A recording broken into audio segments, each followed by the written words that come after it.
of the Edison Public Library Board to order at 7:02. Please stand for the pledge of allegiance. I pledge allegiance to the flag of the United States of America and to the republic for which it stands, one nation, under God, indivisible, with liberty and justice for all. As required by the Open Public Meetings Act and JSA 10:4-1, adequate notice of the meeting has been provided by the public. Notices given to the Home News Tribune, the Star Ledger, New Indian Times, posted on the Edison Public website and bulletin board, and given to the Township Clerk. Mr. Clyman, please roll call. Mr. Body? Yes. Ms. Leary? Ms. Leary? Here. Ms. Mead? Here. Here. I don't know if you could hear me. Yeah, we got you. Ms. Pam? She's absent, excuse. Mr. Patel? Excuse absence. Mr. Romano? Here. Ms. Singh? Excuse absence. And Board President DePasquale. Here. You have a quorum. Okay, great. Okay, we're gonna start off with the minutes of the last meeting. Colleen, if you can please read those. Minutes of the Edison Township Library Board meeting, trustees meeting of March 11, 2025. Present Fiona Mead, Jyoti Pamitimakola, Shreyans Patel, Pallavi Kabadi, Rinki Singh, Joseph Romano, Katrina Leary, Anthony DePasquale. Also present, Joseph Palmbit, Board Attorney, Alan Kleinman, Library Director, Deborah Sarr, Assistant Director, Amanda Coyle, Administrative Operations Manager, Richard Brescia, Council Liaison. The President called the meeting to order at 7:01 p.m. He led the salute to the flag and the open public meeting statement was read, roll call taken. Mr. DePasquale put forth a resolution to go into closed session to discuss personnel. Closed session was entered at 7:03 p.m. and returned to open session at 7:26 p.m. The resolution for return of temporary disability funds to library staff was approved. Minutes of the regular open session of February 18, 2025 were approved. Minutes of the regular closed session of February 18, 2025 were approved. The bill list dated March 11, 2025 was approved. Under new business, the resolution to approve the Edison Public Library to apply for a grant from the NJ State Library for Rev 250 and eventual acceptance of any funds offered was approved. The meeting was adjourned at 8:56 p.m. Thank you. Okay, can I have a motion to approve the minutes of March 11th? So moved. Second? There was a second. Oh, okay. No, Second. She said so moved. She was first, second. Okay, roll call please. Ms. Kabadi? Yes. Ms. Leary? Say yes. Can you hear us? Yes, sorry, I don't know if you can hear me well. Okay. Ms. Mead? Yes. Mr. Romano? Yes. And Board President DePasquale. Yes, Motion carried. great. And we'll move on to the financial reports. Financial reports. We have prepared the financial reports for this past month, ending yesterday at 12 noon. Nothing particular of note. We have a few larger ticket items in here. One is the annual service contract for all of our self-check machines and for our RFID equipment is one large sum. We have our quarterly assessment to Stella, our consortium, and a large payment of $84,000 to TechLogic, who is currently working on our automated material handling equipment. We had one approval for the main renovation of $51,000. So we had a total of bills for this month of $291,535.36. All right. Motion to approve the bill list. Approve. Second, second, roll call please. Ms. Capati, Yes. Ms. Leary, Yes. Ms. Mead, Yes. Mr. Romano, yes, and Board President Di Pasquale. Yes. Motion carries. Okay, we're gonna move on to the director's report. This is the director's report. The director's report. Let me turn the page. Trying to get more organized here, putting everything in a binder. Let me just talk about, one thing first, because we have some new, board members. Just to make sure that they have, received, the information from the township for the annual financial disclosure statement, Yes. for them to, fill out. If you did not, let me know and I will, check with the, township and make sure. You're not on our list though. don't I think. should be. Yeah. Should be, yeah. So if you could just reach out to them, I just need the PIN number. I do it for. Yeah, other accounts. I will reach out to Cheryl Great. and get that done. Just wanted to make sure, because we all forget to do this, and I leave it to the last day, and I always forget, forget to do it. I'm gonna start with the, cuts to the IMLS, which is probably the biggest, library, issue at the moment. The Institute of Museums and Library Services is the federal agency that receives federal funds for libraries. They do a variety of grants. A big portion of what they do is grant to the states. Every state library, and Puerto Rico and, a few other small islands get money. That then is used to either, create services or for it to match funds from the state. So currently, the, three big issues that we would possibly face in the future is one, the, elimination or possible cutback of the, library for the, Talking Book and Braille Library, which serves the entire state. Jersey Connect, which is a state library solution for technology, that brings libraries together. And the third thing are the online resources. So as of this point, what has happened is, New Jersey has joined with several other, state attorney generals in suing the federal government, for the, issue of restoring the funds. There's been a national, letter writing campaign, to write, Congress people, state senators, on both sides of the aisle. It's probably, the biggest movement that I've seen in trying to restore this.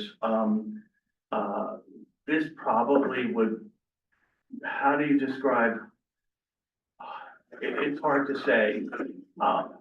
There will be a ripple effect, if this, is not rescinded.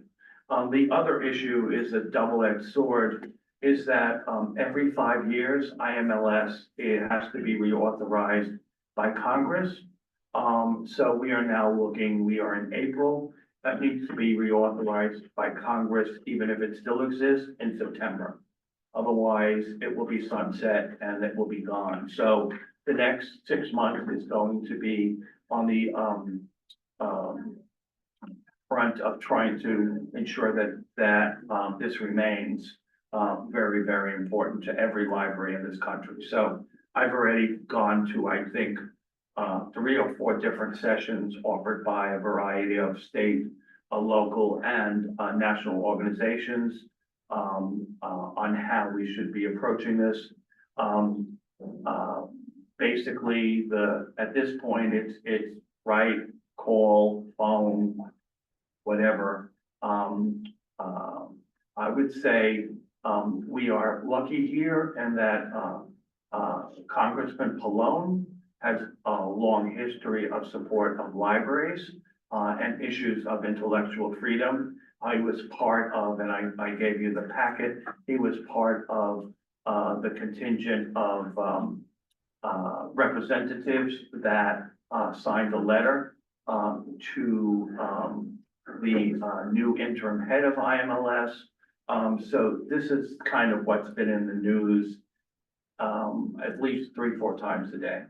So we're now on the point of state of New Jersey, along with the others, have sued. Some other organizations are looking at suing, because this money that should be coming to the states is statutory. It was voted on by Congress, and therefore should not be something that is subject to the executive branch cutting and eliminating. So that's the biggest news. So probably in the next couple of days, we will send something out on our e-blast to let people know. It's up to them if they would like to write and call and whatever. That's the best we can do at this point. Tony. Yeah, if you don't mind, a question. Will it be permissible? Yeah, sure. What type of funding are we talking about? Well, the grant to New Jersey is, I believe, $4.3 million. We also, state library also uses that to do other matching. The ripple effect is if that money disappears, then the statewide services that the state library funds out of the money they get from the state would have to be reallocated. So for example, delivery between every single library in the state could be at risk, for example. Being as I just got the softball and you didn't answer the question. The question is how are we going to be affected by this? The Edison Township Public Library. We will probably, if this happens, we will lose all the databases, online resources that the state pays for, which is a big chunk, and we could not afford to pay for those on our own. And that's the biggest chunk that would be affecting us that we know of. If the state picks up some of the costs of some of the services that the federal money pays, we may not have delivery between libraries outside. We deliver within Edison, but if there's a book that's in the library up in Morris County and they're the only ones that own it, we won't have access to it. People would have to drive up there to get that book. That would be gone. Okay, again, I'll just ask the same question. I don't know how else to answer or ask. Dollars and cents, what is it gonna cost us? That's what he's trying to figure out. Yeah, There- well, it doesn't affect doesn't. our, It doesn't equate, Yeah. we would have to also, it's a ripple effect, and no one knows how much that ripple effect is. Basic services for us wouldn't change. yeah, so the library would run the same, Understand, okay, it's just the extra stuff that. what I'm asking, Yeah. okay. Thank you for, Okay, what I'm asking, if it's cut, what type of services will we not be able to supply? In other words, so the public knows that we're losing this. Well, This could be, the biggest chunk that affects us directly out of that federal money are most of our online resources, which we have no idea how many thousands the state library puts in, probably $1 million or $1.5 million to buy the licenses for the year for us to use those online resources.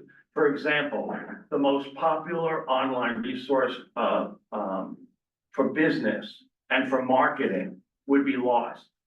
That's Reference USA, Data Axle. EBSCO, which is the periodical database that everyone uses, would be lost. genealogy, heritage quests would be lost. People doing genealogy, research would be lost. You have a variety of other things. A lot of the college prep would be lost. A lot of e-resources now through the, Palace projects, which would supplement what we do, would be lost.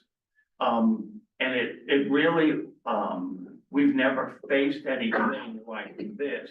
You usually face cuts, some shortcuts on the state or federal level, but we've never, that I can remember, have something like this zeroed out in a way that it's been done. Because there's no staff even left at IMLS.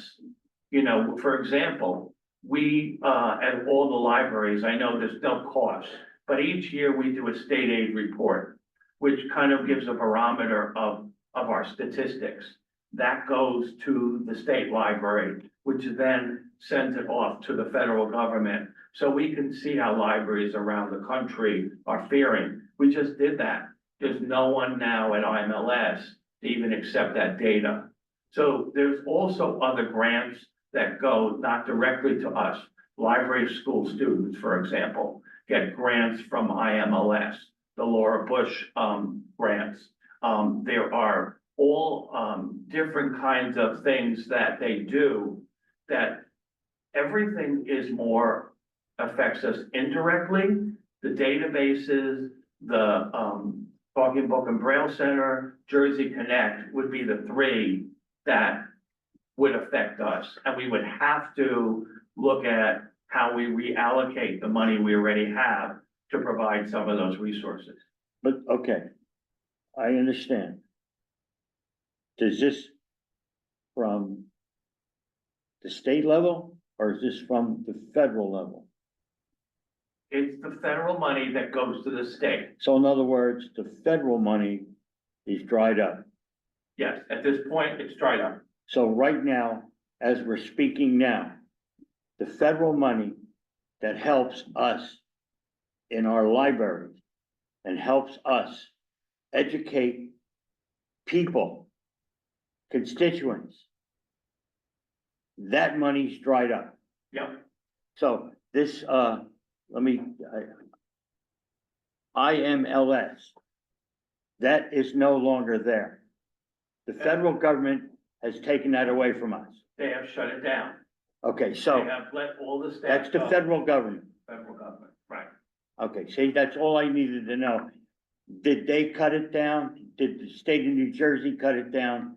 Are we going to be able to rescue some of that?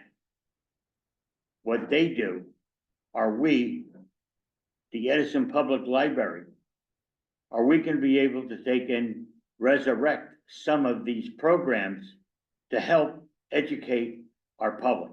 No, we don't have the budget to do that. Okay, what type of budget would we need? We don't know, because when they, for example, when they do the licenses for an online database, it's for the entire state of New Jersey. We don't know exactly what that would be if we would have to take that over. So I can't give you a specific, they negotiate a price for everyone in New Jersey, which is different than if we decided we were gonna have that just for Edison resident. Okay, then the question that I have with research, I'm quite sure what would it cost the library, the Edison Township people, the residents, what would it cost us in dollars and cents to continue to have these programs at the Edison Library? I mean, I'm gonna have to say a guesstimate. Yeah. If it was just us, somewhere between $250,000 to $400,000 to pay for those resources, given what they cost. Okay, so there's a short, we would actually not say, I'm not saying this. I'm not saying, but we're talking probably around $300,000 out of our library budget to take and to continue to have these services so we could have a zero tax increase. Joe, can I just say? Please, Respond to that, yeah. I think what would be good is if we can do some of the research, maybe for the next meeting, and just try to see if we can get a better number of what, maybe we can prioritize what we feel would be needed the most. And then we can get the prices for that and come back and. so, but you understand what Oh, no, I'm trying to I get what say? you're saying, sure. Can we, yeah, you're saying, do we? can we Because facilitate? I don't, You don't wanna lose the personally, stuff. I don't wanna lose anything. Yeah. No, I that's fine. got people in this town, Mhm. I got students less than 500 feet away from this library that could actually use those programs. So what I really wanna know, and maybe somebody's listening to actually talk to somebody to find out what's going on. Thank you. Okay. You're welcome. Yeah, so I think if possible, I don't know if it's possible, but maybe we can get some idea of what it would cost us to get the most used programs that, you know, and see what that would cost us. I Thank mean, you. yeah, if we have that information, I think. Thanks, Tony. I appreciate your No, help. I agree with what you're saying. Let's see what we can do. Yeah, definitely. All right. Continue on. Couple of things, the, main library is progressing along. We had a meeting, on Monday, and we are still looking at, middle to end June for, the, work to be done. Then that gives us about, we're estimating based on the other renovations and restorals and having to move this building again for the third time, to get all our shelving, get all our books, move things down from the second floor to the first floor, that, we're anticipating that we will be fully open on both floors, ready for the new school year. That's reasonable based on what we've gone through before. The North Edison branch, we had a meeting last week. The contractors are working on, their end in ensuring that everything is up to par before everything starts. We're waiting back for, some, reports from the, Freehold Soil Conservation Agency. And then the town will issue us the, work orders. So, we have, ordered, and I guess they should come in fairly soon, looking at Michael. They said about a week, for new banners for all three sides of the fence. Then hopefully we will figure out how we can, make sure that they're not taken down the way the other posters were. That's all we can do. We're working on, getting, posters for the kiosk. And what's very interesting, you know, we kind of thought we were gonna have, how do I put it? It was gonna be, circulation was gonna be horrible. And it was like, okay, so I looked at our circulation, and you got the Edison by the numbers for March 2025. Our circulation for the March was 35,572. So I looked at last year's, and last year's was 40,000. So given all of the moves, given the fact we're on one floor here, given the fact that North Edison is smaller, we really are not doing bad. But what we see is that the main library has come down a bit. North Edison has come down a bit, but Clara Barton and the bookmobile have increased over last year. So we'll see. We're optimistic that more people are finding Clara Barton. We certainly had a great turnout for the first community conversations. We are working on the survey that will go out first to those residents, and then we have our second conversation, at the end of the month. And we did get a lot of feedback on that first one. We have been working with the staff to see, particularly in program wise, as we move forward. Staff are working on the summer programs already. We are making sure that all three branches have more programs than they've had before. Deborah, you have a couple of notes that you wanna? Yeah, so just segueing, we have a summer programming meeting tomorrow for programs for all ages. So we're gonna be offering, of course, all ages for that. We also, I just wanted to, in my report, I laid out basically what everybody's doing. And I included a nice photo from Mary, who is, the bookmobile coordinator of some people on the bookmobile. We have a few upcoming interesting things. I put a flyer over here for the bilingual story time that Alia has been working on. And so far we've had, guest readers who speak Gujarati, Portuguese, Turkish, and then Dana does the American Sign Language. So those are going very well. I think, tomorrow we are reviving the game day with the, juvenile police officers, the SROs, so they'll be here after school to play switch games and stuff, board games with the kids.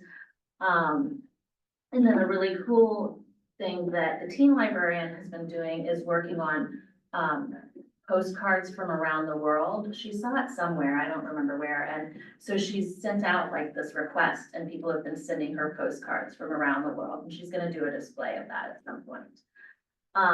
We also have 3 new employees. We have Whitney Jones, who is in our circulation department. She's going to be a supervisor there. She is a supervisor there. And then we have S.J. Demond and Lorna Villieres. I'm gonna butcher her last name, sorry. Villiers, who are both in the literacy department. So, I think S.J.'s full-time. Yeah, she's part of the Digital Navigators, grant that we got from the state, from, AmeriCorps.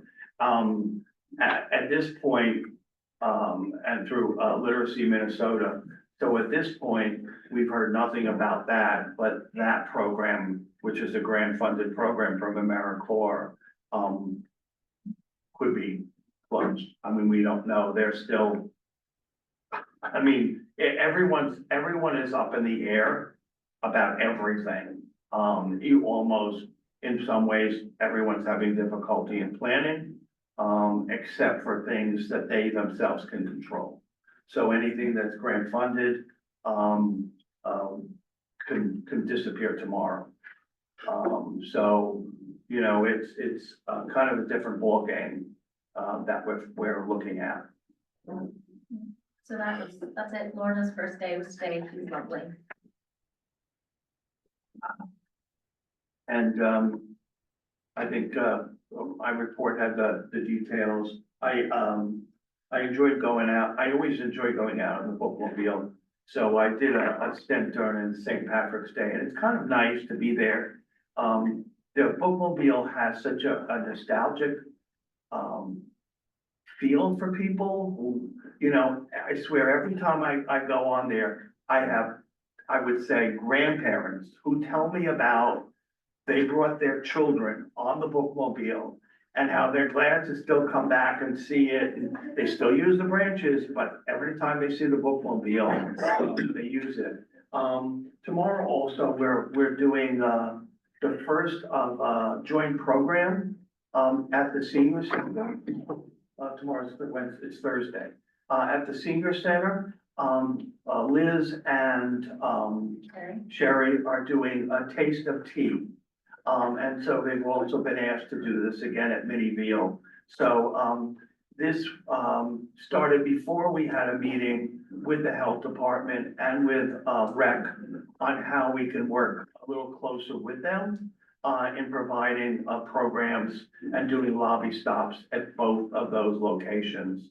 We currently, stop outside, but we thought it might be more useful to have, something inside. So, we're working on that, and, I've got a conflict, so I'm hoping maybe, Deborah or Michael can go and take a picture of the thing on Thursday. So that's about it from us.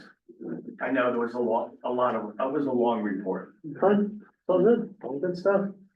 All right, we're gonna move on to committees. We did have one committee meet. We have patron services. All of these, if you want to read the minutes tonight.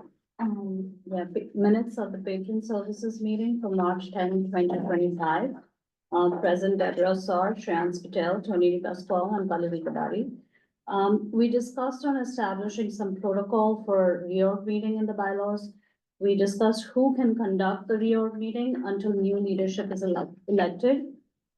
We discussed that state's advice had been sought, and we were advised that in most libraries, the reorg meeting is initiated by the director until the new board is elected. We also discussed summer programs at Clara Barton, using the Stewart slot for live music bands, vendors. Mr. DePasquale said that he was looking into daily, monthly, and yearly rentals. And we discussed opening up access to the upper floor at Clara Barton. It's been closed for 10 years, and we would like to include that in the renovation plan for Clara Barton. Thank you. Great, thank you. All right, no unfinished business. We do have some new business. We have a resolution to approve the RFP for legal services for Edison Public Library. And before Alan does read that, I just would like to make a few comments about that. So I do want to say that these RFP is actually not required for us to do under the local public contract law. It is under the non-fair, non-open. Do you want me to comment? Yeah, if you want to, yeah. So for my firm, we weren't required to do an RFP or an RFQ under the local public contract law. We could do non-fair and non-open based on, has to do with political donations. If you don't make political donations, you're free to do that. So we qualified under that. However, we did a contract on a limited basis. It was only, I forget what it was, what the total number was. It was sort of like a trial period. So now what the library is going to do is issue an RFP. They're going to get proposals. They're free to not go with me and my firm. They're free to go with anyone who applies. Well, they're qualified. That's it. And So, they fill out all the paperwork. correct. Yeah, so, and the reason we're doing this is to stay with the transparency that I talked about from the first meeting, that we're open, whatever we do, with any questions, we just want to, squash any issues that people might think about or come up with. I do know that, 4 years ago, this was brought up to the board and the board actually, decided not to go with an RFP. They just stayed with the same lawyer and didn't give the options of any other lawyers. So, this is something we feel as a board is very important, for the sake of transparency. All right, so we're going to do, actually, Mr. Clement, if you can read the resolution. I have a question. Wait, we'll let him read it and then we can discuss it. Sure, please. A resolution of the Edison Public Library Board of Trustees authorizing the issuance of a request for proposals, RFP, for legal services for the remainder of 2025. Whereas the Edison Public Library Board of Trustees, the board, has determined that the library requires legal services to assist with various matters during the remainder of 2025.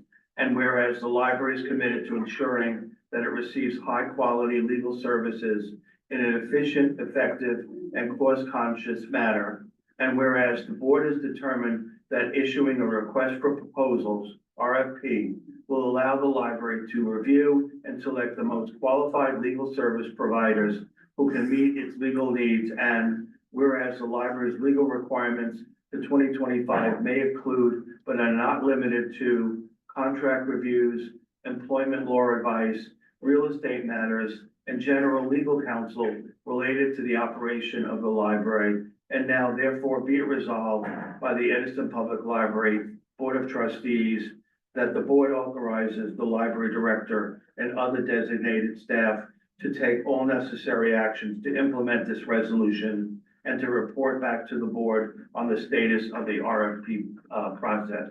Be it further resolved that a copy of this resolution shall be filed with the official records of the Edison Public Library. Great, thank you. Any board questions? This is to the end of 2025? Yes. Okay. And we will, Is, I'm sorry, go ahead. is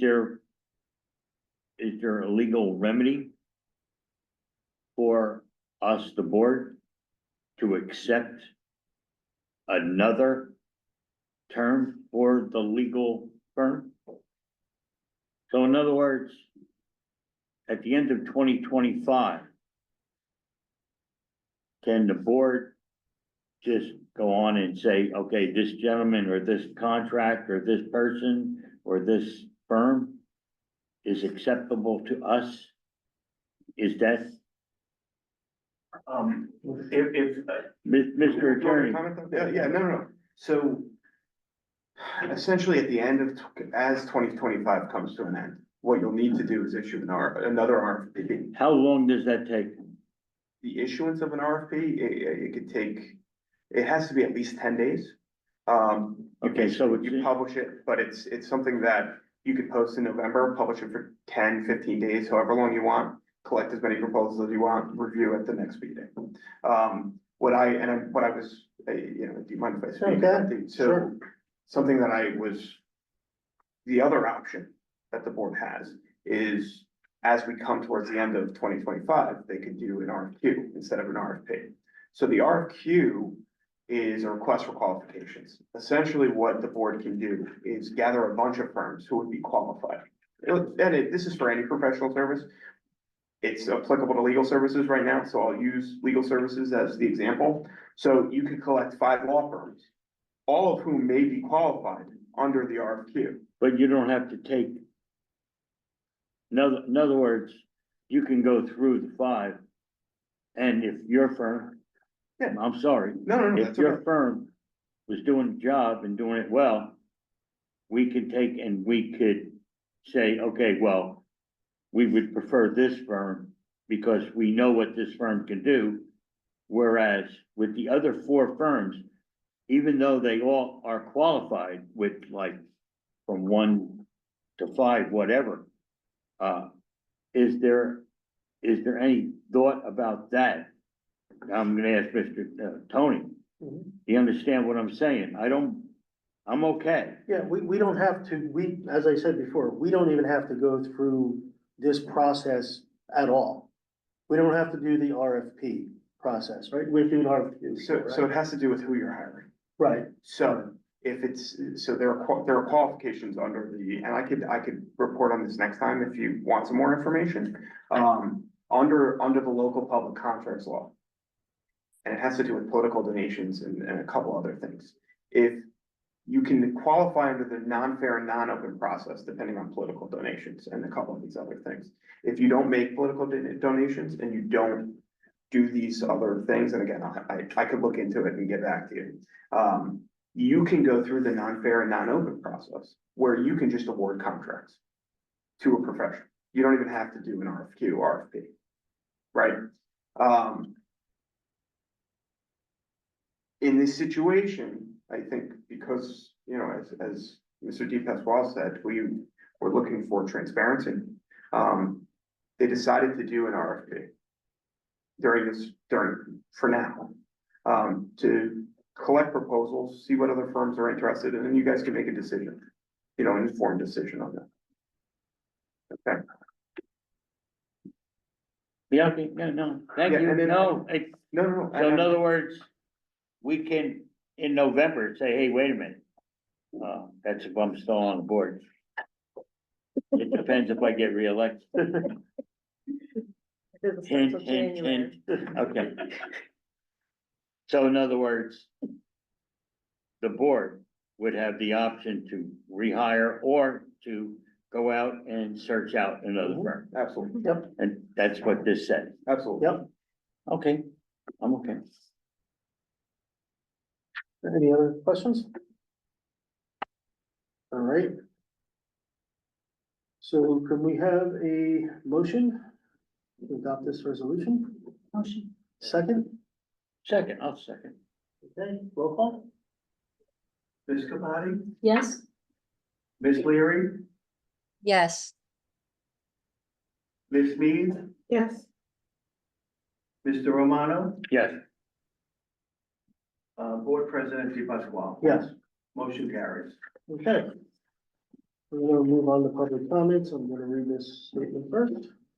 During the open portion of its meetings, the library board provides the public with an opportunity to offer comments regarding matters pertaining to the library. Pursuant to the provisions of the Open Public Meetings Act, NJSA 10:4-12, the board is entitled to permit, regulate, or prohibit public participation in its meetings. Each speaker will have a maximum of 4 minutes to speak and should limit comments to matters pertaining to the library. The speaker will be directed to conclude their remarks once the speaker's time has expired. A speaker may not speak more than once during the same public comment period. No time may be yielded to a speaker by another speaker. Speakers are asked to begin their remarks by stating their name and address. Board members are not obligated to answer improper questions or address remarks from members of the public during the public comment period. Speakers should expect the board to refrain from engaging in a dialogue, except to the extent necessary to clarify the speaker's comments. The allotted time for speaking is the only method to address the board during the public comment period. The board will not entertain questions or comments called out from the audience. When appropriate, the board may refer inquiries and items brought up during public comments to the director or other staff for follow-up.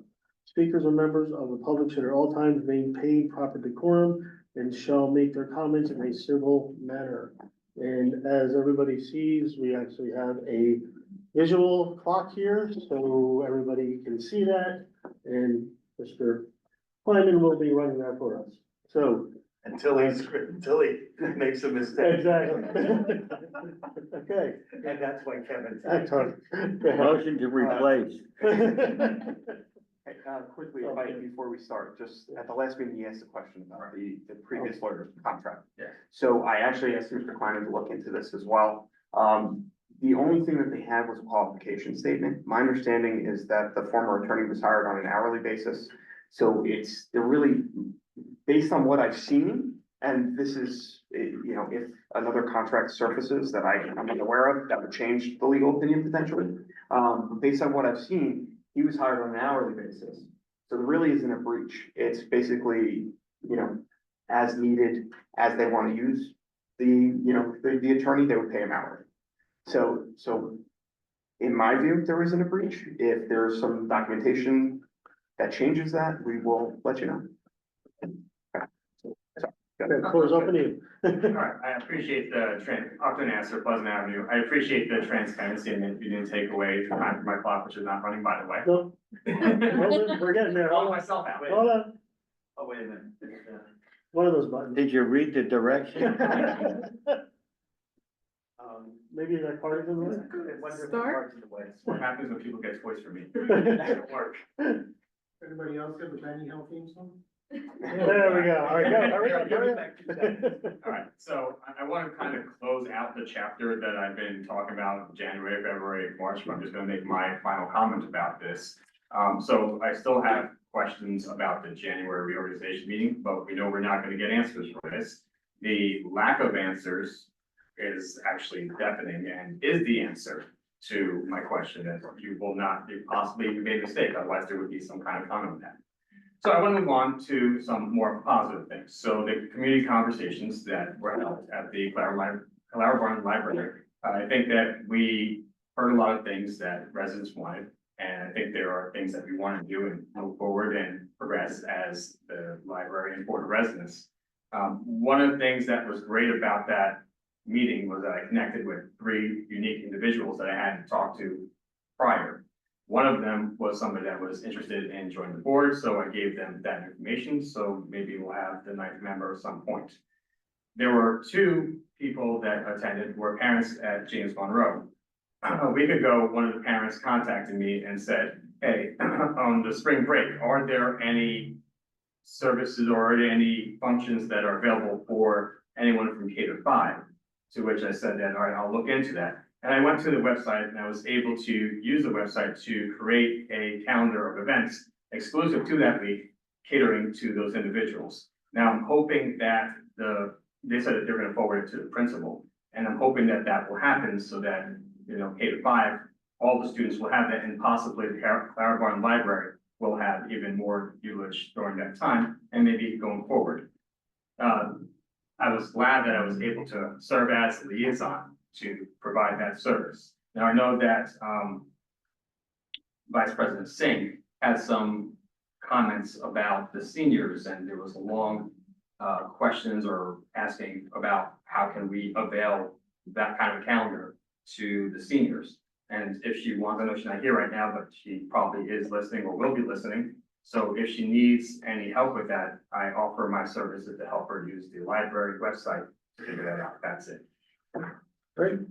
I just want to make one comment, just so it's, everybody is aware. Which is fine, you bring up the library, opening that we have, that is appointed by the mayor and only by the mayor. The Board of Trustees has nothing to do with that, as you know, but I just want to bring that out there so the public does know that. And then as far as the schools, you know, I have been we did have one thing at the Community Connections meeting was, one of the questions was, you know, are the schools working with the library, or how can they work with the library?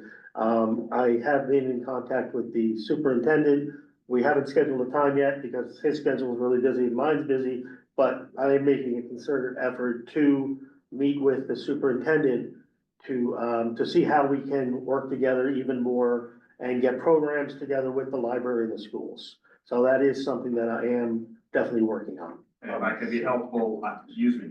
Well, one thing that I think would be helpful is if we can get the parents, word out to the parents to send emails to the principals, send emails to the superintendent to encourage that, just so that, you know, so it's coming from the parents that they want this. Not that the school district's not saying that they don't want this, it just would help in that communication. You know, I go to Dr. Dorelli and can say, hey, listen, this is what's happening, this is what the parents want, and he can say to me, well, I'm getting emails already. So if we could get that word out to either PTOs, teachers, whoever it is, I think that would really help us move forward with that. So again, that's something that we can work on together. That's awesome. So, If I may. yeah, sure. I would say we have been, for the last 4 years that I've been here, we usually meet with the superintendent about 3 or 4 times a year. So we're due for one, and in the meanwhile, he and I have been doing some correspondence back and forth, and I talked about the better link with the schools and how we can help, and the fact that we have just we're doing more class visits, it seems, than we have ever done before. And so after break, we're gonna try to get together. He has offered to have me come and speak at one of the principals' meetings that they have to talk about the library, which I think is a great point. And I've had several back and forth conversations with him about how we can better work with the schools on the strategic plan. So he's asked me to look at the school strategic plan and see where I think the library fits in the best. So we do have conversations with Dr. A. He's always been very supportive. You know, sometimes you have to take one step at a time to make it stick. We have been over the years in contact with the PTOs. They have not been very responsive. Doesn't mean we're not going to try again, but they've not been as responsive as parents as I thought they should. So it's probably time to send something out specifically to them again, and to offer myself and to speak to them at some of their meetings. So we're working on this. It's kind of one step at a time, and we're trying to make sure that whatever we achieve sticks, so that it's not a one-time only, Right. that we can build upon better relations with the school and if administrations leave, board members leave, principals leave, we still have the connections with the schools and the teachers. It's also been suggested to us, that we should be also reaching out to the English teachers, where obviously there's this literature connection somehow, between the library and what we do. So we'll be working on that as well in the future, so. Yeah, and I'll just say one more thing, is that something that we've discussed, is somehow merging the students' IDs with being able to have that as their library card. That's something, it's a big undertaking because you have to mesh systems together and all that, but that's something I want to talk to Dr. A about, how we can even discuss that more and see what we need to do to make that happen. You know, and then eventually when they graduate, then that'll, you know, however that transfer would be, they would have a library card forever. So it's something that I think is really important. I think that's something that, you know, we're gonna definitely continue to move forward and try to work with the school on. So, all right, anybody else? Sarah? All right, Sarah Nasser, Pleasant Avenue in Edison. I am coming here again as the president of the Friends of the Edison Public Library, as well as a resident of Clara Barton and a user of all three branches of the Edison Library. As a friend, we are still sponsoring the 1,000 Books by Kindergarten, and I'm gonna call this out all the time just because I'm very proud of the fact that we are doing something that gives back. And if you have a child that is, you know, under the age of 5, please go ahead and sign them up and use this program that we have sponsored. We are also sponsoring a seed library as well as, which should be coming out, and a little bit more information on the websites in the coming weeks. So hopefully in the spring and the summer. And then the summer reading program that Deborah was speaking about, we're also sponsoring the prizes related to that. That's going to be coming up in the summer of 2025. So as we get, you know, more acclimated with what the needs of the community are, we're going to be sponsoring additional programs. And thank you to Alan for continuing to let us know what's needed within these communities. Speaking of community, as a lot of you have mentioned, we did have the Clara Barton Community Conversations that happened in March. We have another one that's coming up on April 30th, which is a Wednesday, also at Clara Barton Library. So if you didn't get a chance to attend the first one and you'd like to come out and attend the other one, you do have to sign up on the website. But again, if you don't sign up, it's still okay for you to show up and attend. It was a great, almost hour and a half conversation, a lot of back and forth, getting to know your neighbors, as well as understanding what the library did for you when you were growing up or when your children were growing up, and what you do for it now.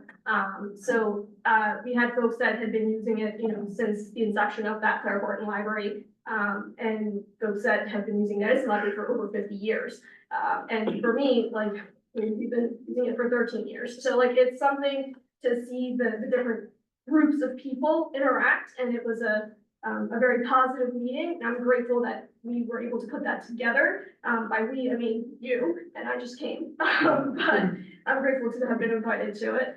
My last point is, I don't know what time I had or if it even started, but this is National Library Week.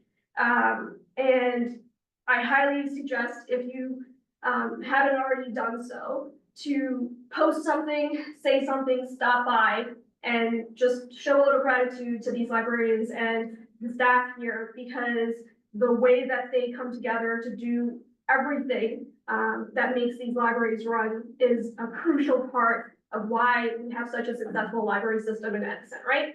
So just post something and say something, because I'm very grateful that they do so much for us. That's it. Thank you. Great, thank you. Anybody else? All right, there's the public comments.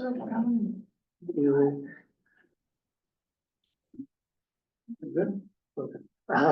We'll move on to board member comments, but I'd like to say a few things. First,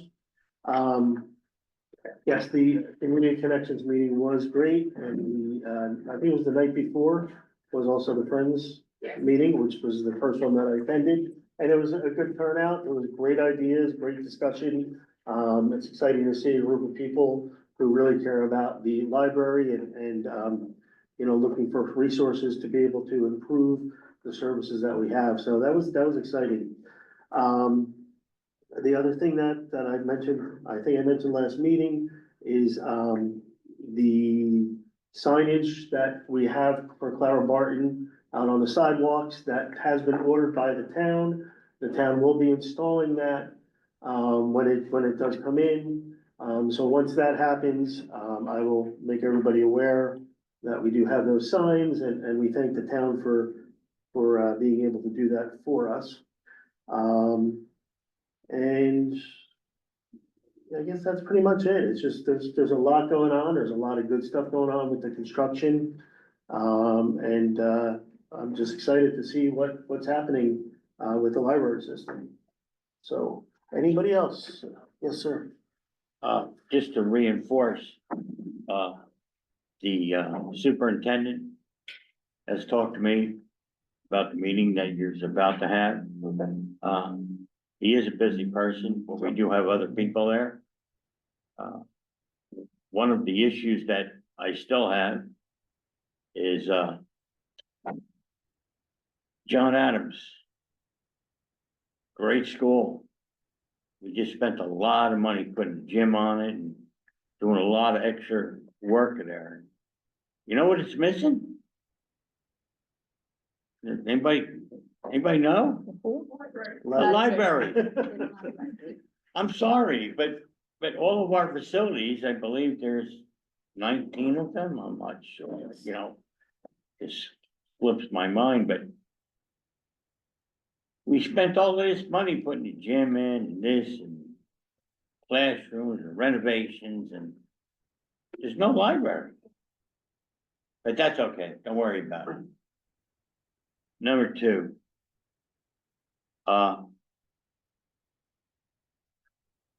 The budgets. That's why I alluded to you, Alan. Budgets are tight. And yes, we need more space. More students are coming in, more special needs students. Regular ed students. But the budget is tight. And it distresses me immensely that we could get a cut in programs that help kids. Now, I don't know who's doing this. Maybe I know. But the fact of the matter is that the public should know that when you go to the library or you go to a school that doesn't have a library, the people ought to know. You have to listen to what's going on in the world. And as a board trustee and a board member of the Edison Township Board of Education, does anybody realize that we have children? We have a preschool program that starts at year 3, goes on to 4, and then goes into full day kindergarten. And if we don't take our responsibilities as taxpayers and to scream at the top of our lungs that our kids, our students, they are the community in the future. We have to take and give them everything that they need. We know that preschool is a home run. We can take and look at preschool and we could tell what students need help in certain areas. Now I'm talking about the Board of Ed. I'm talking about the funding formulas from somewhere else. But if we don't take care of our kids can never take care of us unless they have the education and the knowledge that's brought to them by libraries, like a school that doesn't have one. We'd rather have fields instead of libraries. We'd rather have building schools and have blockade doors and windows that aren't shatterproof. The problem is simple. We go for the glitz, we go for the glamour. But what about the kid that's going to John Adams? What about the kids that feed that school at Woodrow Wilson or Menlo Park or Martin Luther King? As a society, we have to take care of our children so our children can take care of us. I don't hear an outcry.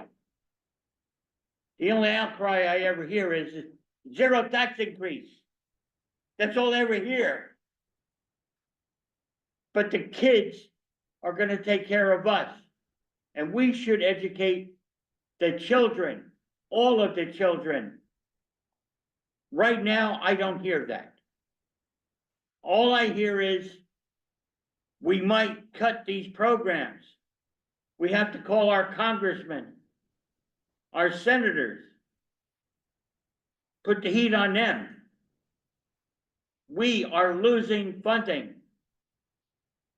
The taxpayers of Edison deserve better. And I think the taxpayers of Edison could use their voices to talk to their constituents and have the constituents talk to our leadership. Because I'm looking here and I'm saying, well, how much is this and how much is that and how much is the other? And we really don't know, but we know that they cut it.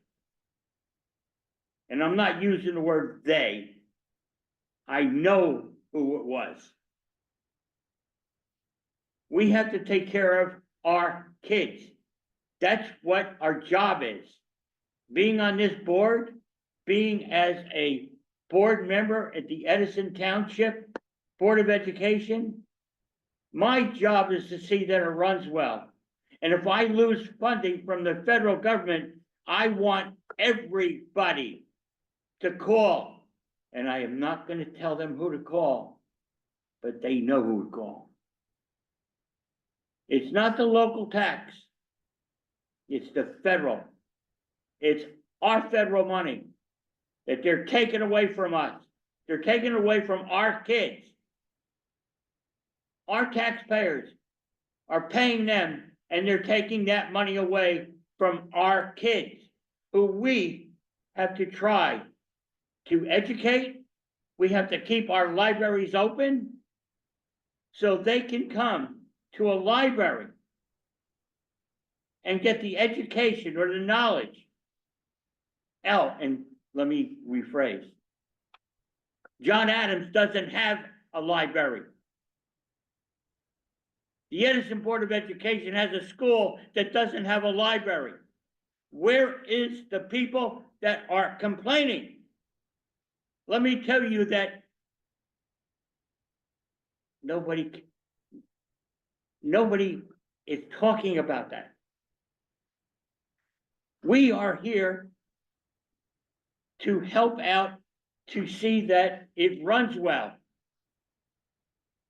But we have to make sure that they fund something. So please, reach out to whoever to talk about the libraries about our funding? Because I have to be perfectly honest. I don't want to build another addition on a school unless I have a library. Because if you don't have a library, you don't have a foundation. Thank you, sir. Thank you for allowing me to talk. Sure, let me just say, I agree with you 100%, as I think I could say all of us do. So I appreciate your words, really do. Thank you. Anybody else? Any other comments? If I could just say something, I forgot in my report. This is, of course, National Library Workers' Day. And the staff would like to thank the board, for their, luncheon. I've got, what do I say, everyone was very happy with today's lunch. So, thank you from the entire staff to the board, for, providing staff, a thank you, for a job well done. Deborah, am I missing anything in that? No, it was very. It's very interesting. The staff really appreciate it. I attended the Community Connections meeting at Clara Barton, and, I was really happy to be there, to just listen, to get to know people and to hear what they want, and I'm going to attend the next meetings as well. And, we just wanna do what is right by the people, and so, I'm very excited to listen to everybody and see what we come up with here. And I was also here on this weekend for the STEM Summit in this very room, and it was a packed room. The registrations were maxed out, and we had more people coming in, and we had to send them out to the other room where there were, projects, and we had drones here, we had DNA experiments, we had a lot of excited kids and excited parents. So I was very happy to see the response, that everyone was excited and, wanting to see what these Edison kids could come up with. Thank you for posting, so you posted the picture, so Yes, thank I you, did. yes. That's great. Anybody else? Okay, anybody have any announcements? No announcements? Do I have a motion to adjourn? Motion to adjourn. Second? Everybody say aye? Aye. I All right. Thank you.